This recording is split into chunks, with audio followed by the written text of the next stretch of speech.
This watch is a decorative solar system on your wrist, and it's not like any watch that I've ever handled before. And yes, it is a homage, but what I found very interesting when I was approached about this watch was it's a very complex design to try and homage at an affordable price, and this is the very first attempt I've seen. Full disclosure on this one, the brand sent the watch today in at zero cost to myself. They had no input into the video, it's all my own thoughts, feelings as always, and I did have the option to send the watch back if I didn't think it was going to be very good for a video. But as it happens, it's still in my possession, and I think it does make an interesting video. One warning for today's watch, and that is the crystal. Now this watch has a huge domed crystal, almost like a light bulb. So it will pick up a few more reflections, which is inevitable just with the shape of it. With all that said and done, let's take a look at this interesting oddity. I think this watch is the biggest statement you can make for circa $500 US at the time of recording. Now, whether it's a statement that you want to make or not, you'll have to let me know in the comments. I think Geya, or Geya, depending how you want to pronounce this name, well, they were brave to take on this challenge. Considering the price of the original watch that this is homaging is that of a house, well in fact quite a lot more than my own house, and considering they're also trying to do it with essentially off-the-shelf parts and just minor modifications to them, I was very curious when they emailed me, as I mentioned, into how they would engineer this and how they would go about it, and whether they would be successful. So let's dig a little deeper into this one, but we will start off as always with some specifications. So the diameter, it's 43 millimeters at the bottom and 46 millimeters at the widest point of the case. It kind of expands outwards. 55 millimeter lug to lug, which does work on my 17.5 centimeter wrist, but smaller wrists may need to be careful with this one. Weight is just 100 grams, which is quite modest. It's 22.3 millimeters thick and it wears just like it. According to the material provided, it is a grade A sapphire crystal. I don't have a tester to confirm that, but what I can say is in terms of the clarity, it's actually very good despite the inherent reflections because of the shape. 5 ATM of water resistance. I wouldn't submerge this one. I'm assuming they're just alluding to the fact that yes, it can get wet and be caught in a little bit of a rain shower. Now the question I'm sure you'd love me to answer is, how does this watch work? So it's rather interesting how they've gone about matching the construction as best they can on the original watch. Now this watch is sold as a mechanical watch, but that doesn't really tell the whole story. The mechanical element of this watch controls the seconds, and only the seconds.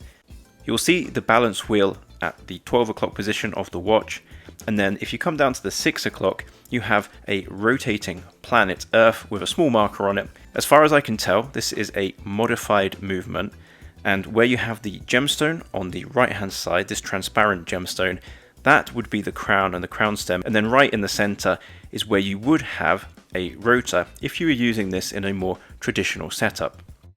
The movement in question here is an M1T9-TDC. According to the literature, I can't find anything on this. I'm assuming this is a modified Chinese movement for this purpose.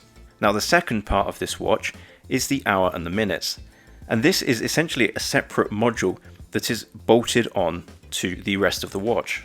This is a Ronda caliber 756 quartz movement, and that tells you your hours and your minutes. Now, there is no crown on this watch, and I think that's why this movement was chosen. It's set via a pressure-sensitive arm on the rear. It only moves forward, but it's not too challenging to set. And one of the first questions I had when I pulled this watch out the box and started to understand it was, well, what about battery changes?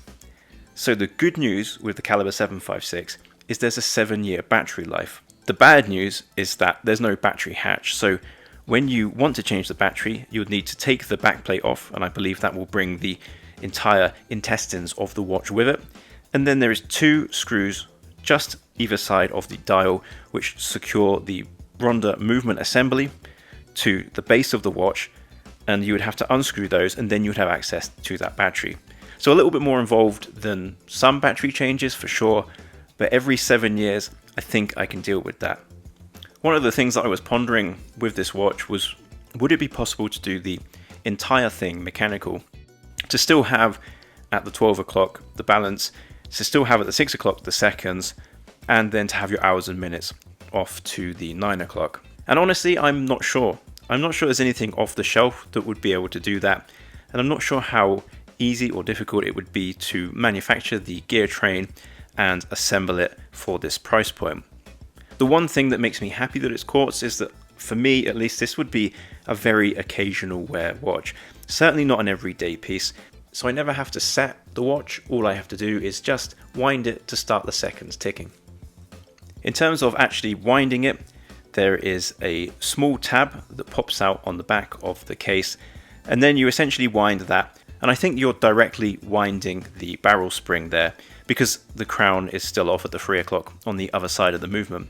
I suppose the other sacrifice you make in a more affordable homage is you don't have the rotation of the entire planetary system like you do on the original. I think the biggest problem with that would be the amount of torque required. You do need something custom manufactured, and that's where the price gets very steep.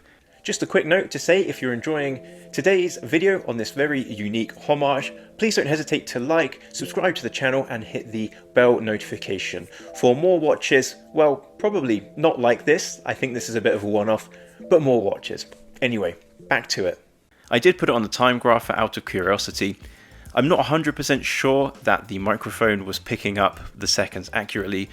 Because of the large case shape and the distance between the ticking and the microphone, I've done my best, but it seems to be running okay. Those erroneously high beat errors every now and then, those are the ones I'm not sure if that's just an issue with the microphone.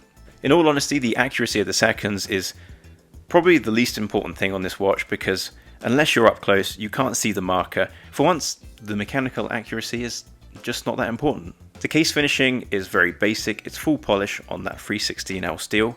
I think a little bit of brushing could have elevated the case, especially on the sides, but that's only a minor point. Behind the watch movement, or movements I should say, there is a backplate which looks like a blue enamel with some spots in there that I guess replicate stars, and some planets as well. I don't think it directly mimics the real life solar system that we exist in. I'm no expert in astronomy, but it does add more depth and more intrigue to what is already a very intriguing watch. Much like the original watch, this case does have the viewing windows on the sides, but there's not a huge amount to see. Obviously, because it's not turning and because you've got a quartz movement on one side, I guess you'd probably have a more enjoyable viewing experience on the original, but they're staying as true to the original design as possible. Now, I don't normally talk about the unboxing experience, but this one is perhaps more likely to be a gift rather than a hardcore enthusiast piece. So with that in mind, it's a very interesting experience. It's a large box. It comes with this astronaut that you see here, as well as the two straps, and it feels like quite an occasion unpacking it. I find it really hard to conclude on this watch and make a fair comparison to anything else, because this is the first time that I've seen this watch homaged for a far more reasonable price than the original. There's a couple of areas that I think could be refined a little bit more. I'm not the biggest fan of the gemstone that is on the crown stem. It looks a little bit plasticky. Second point, the decorative planets on the back plate could be a little bit more planety and a bit less jewelry beady. But there's nothing major here. I mean, considering the ambition, I don't want to knock Geya down too much. We are coming up to the season of Christmas parties, and aside from space enthusiasts, I think this one is a perfect Christmas work party watch. I mean, it certainly is a good conversation starter. Exactly where it fits in my collection, I haven't quite worked out yet, and whether I will keep it or gift it to somebody, I'm not 100% sure. And I'm grateful that having a YouTube channel gives me exposure to new and interesting pieces just like this one. Sure, it's a very obscure niche, but considering the challenge on hand with homaging this particular watch, I think they've done a good job. But that's just me. I would love to hear what you think in the comments, so please don't hesitate to let me know, and hopefully I'll catch you on the next video. Cheers.